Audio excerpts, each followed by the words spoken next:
Alright, gather round, because A Knight of the Seven Kingdoms has dropped a new episode early, and we're breaking it all down for you. Just 2 days before the Super Bowl, the gods have gifted us an episode that sets up one of the most epic battles in Westeros history, with only 14 fighters. How can something so small feel so monumental? That's the power of storytelling, and this show delivers it perfectly. In this video, we're diving deep into all the Game of Thrones connections, analyzing who's fighting on each side of the Trial of Seven, uncovering clues about the fortune teller's true identity, and exploring why Dunk may have never been knighted at all. Before we begin, we want to remind you that we create these videos ourselves. Every like, subscribe, and comment helps us grow, so follow and subscribe to our channel, Movies and Series Reset. And yes, we apologize for the sound quality. Our microphone had an unfortunate run-in with what we're pretty sure was a direwolf with a taste for expensive equipment. The episode opens with what looks like a starry night sky, fitting for a hedge knight like Dunk, who often sleeps under the stars. He even asked Tansel to paint a shooting star on his shield. But as the camera pans down, we realize these aren't stars, they're torches reflecting off the grim stone walls of Ashford Castle's dungeon. Last episode, Dunk laid hands on Prince Aerion Targaryen, and by laid hands, we mean he gave him a beating he won't soon forget. Prince Aerion, son of Mar and grandson of King Daeron II, was furious that a commoner would insult the Targaryen name by performing the legend of Serwyn of the Mirror Shield, a tale of a knight slaying a dragon. Since the Targaryens see themselves as the blood of the dragon, Aerion took this as treason. In the book, Dunk admits he doesn't know what came over him. He saw a girl in trouble and acted on instinct. Now, he's paying the price for roughing up a prince who's ninth in line to the throne. One of the things we love about this show is its attention to detail. Last episode, Plummer mentioned rain might be coming, and what do we see as Dunk looks out his cell window? Rain and a rat, but unlike the rats in King's Landing, Dunk gently pets this one. Having grown up in Flea Bottom, he knows what it's like to be at the bottom. It's a small but powerful moment. Rats were the disguised blood and cheese used to infiltrate the Red Keep. After their tragedy, King Aegon II ordered every rat catcher hanged, and more cats were brought into the Red Keep. So that cat Aerion threw down the well, maybe it's a distant ancestor of those cats. The rain and the rat are classic examples of pathetic fallacy, the rain foreshadowing Dunk's descent into the Trial of Seven, and the rat hinting at the betrayal of Sir Steffon Fossaway. But we'll get to that later. Egg arrives in his princely Targaryen robes, revealing his true identity as Aegon V, 10th in line to the throne and 4th son of Mar Targaryen. Dunk even guesses how many Aegons have been king: Aegon the Conqueror, Aegon the Usurper from House of the Dragon, Aegon the Dragonbane, and Aegon the Unworthy. Being 10th in line earns Egg the title Aegon the Unlikely, but last episode, a fortune teller claimed Egg would die as king in a fire. Here's where things get interesting. The actress playing the fortune teller is the same one who played the innkeeper in episode 1.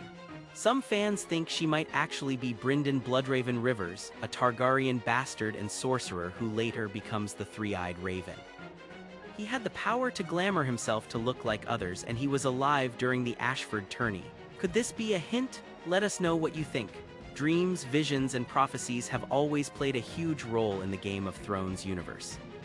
There's Daenerys the Dreamer, who foresaw the doom of Valyria; Aegon the Conqueror, who dreamed of uniting Westeros against the White Walkers; and even Helena Targaryen. A Knight of the Seven Kingdoms adds Daeron Targaryen to this list, Egg's eldest brother and 8th in line to the throne. Not to be confused with the current king, Daeron II. Daeron was the drunk we met in episode 1, the one who warned Dunk to stay away from him because he saw him in a dream. Daeron was supposed to take Egg to the tourney, but since he had no intention of fighting, Egg went looking for a knight to squire for. As Dunk puts it, Egg was so desperate he'd have squired for a donkey. Daeron tells Dunk his dreams aren't like ours, they come true. In his dream, he saw Dunk, a large fire, and a dead dragon with wings so vast they could cover all of Ashford Meadow. But this can't be literal. Dragons haven't been seen in Westeros for 56 years. The last one died in 153 AC, small and sickly, never even given a name.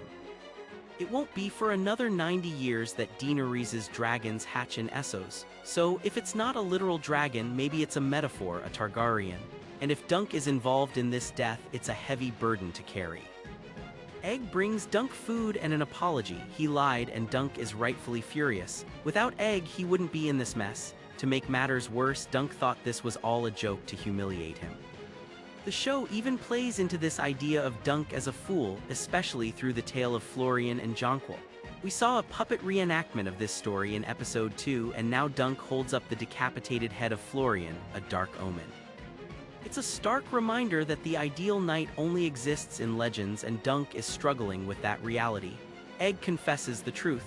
He and Daron were supposed to hide at the inn until the tourney ended.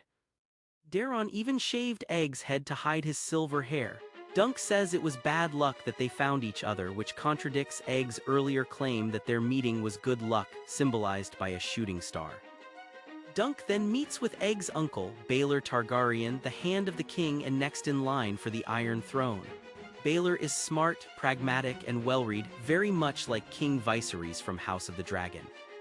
He doesn't rush to judgment, unlike some kings we've seen. There are small details here that reveal Baelor's character. He's surrounded by books showing his dedication to knowledge. He's calm even when Dunk raises his voice.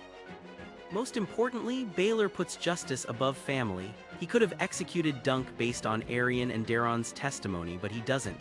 Instead, he informs Dunk of his right to a trial by combat.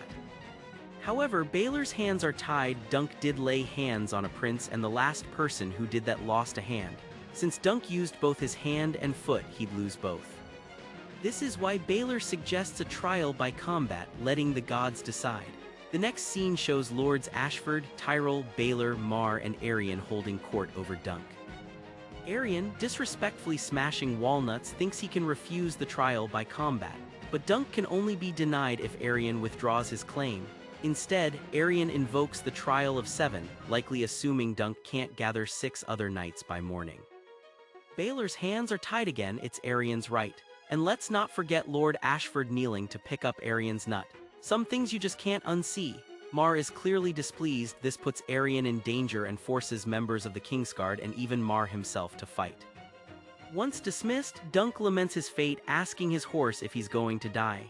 Last episode, Egg mentioned his father thought talking to horses was useless because they're stupid, but Dunk isn't giving up yet. Enter Sir Raymond Fossaway, Dunk's bromance buddy. He's heard the story of Dunk beating up the prince, and inside we see his cousin, Steffon Fossaway, eating an apple, the iconic fruit of House Fossaway. Last episode, we heard Steffon has no chivalry, so it's surprising when he claims to have seen what Aerion did to Tanselle and wants to fight for honor. The Fossaways also despise the Targaryens, seeing them as incestuous warmongers. But we'll see just how far Steffon's honor goes. Steffon claims he can recruit men like Lyonel Baratheon, Tybalt Lannister, and Alan Bracken, but by the end of the episode, we learn he never went to any of them. The only reason Lyonel is there is because Egg asked him. In the book, Dunk himself tries to recruit Lords Lannister and Bracken, who bluntly refuse, so Steffon's promise is just empty words. Dunk could run, but that would likely end in his death or a life on the run, never achieving his dream of knighthood. Dunk is shocked when Egg returns, this time with his brother Daron. Dunk isn't happy to see the man who lied about kidnapping Egg, but Daron has an offer. He'll fight on Dunk's side, but plans to get hit once and then play dead, making it a 6-for-7 fight if Dunk can gather his men. You might be wondering, why would Egg help Dunk in a battle that could kill his father and brothers? The key here is that death isn't guaranteed in a trial of 7. A side wins by making the other yield or become incapacitated. Egg sees this as a chance to take down Aerion, the brother who's caused him so much pain. Steely Pate, the armorer, brings Dunk's shield, now painted with his new sigil after he was told he couldn't use the penny sigil. Tanselle is gone, fleeing to Dorne, and Dunk sees the falling star on his shield as an omen of death. But Steely reminds him of the tree, strong, alive, and in its prime. He's even reinforced the shield, all for the price of a copper, essentially doing it for free.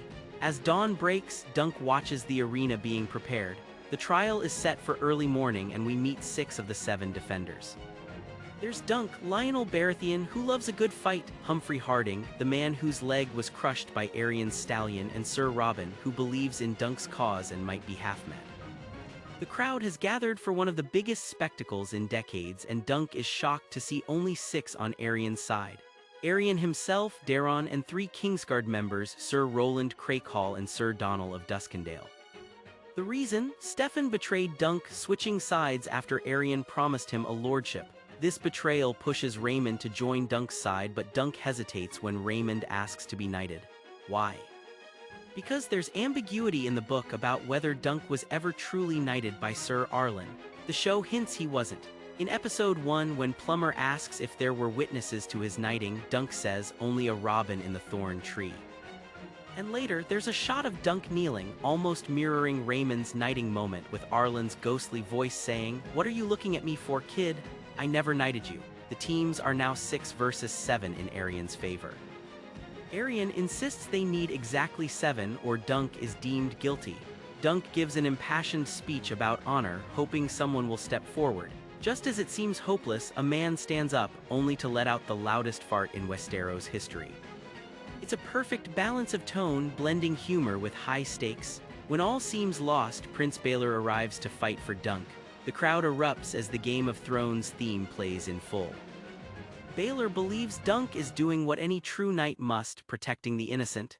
His arrival changes everything. The Kingsguard are sworn to protect Baelor, so they may have to focus on others or yield. Daron won't harm his uncle, and it'll be interesting to see if Mar or Arion strike at him. The end of episode 4 is just the beginning of episode 5, the epic trial of 7.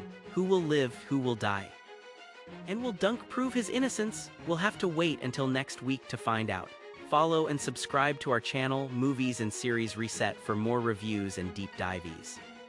Until then, remember, great stories are worth fighting for.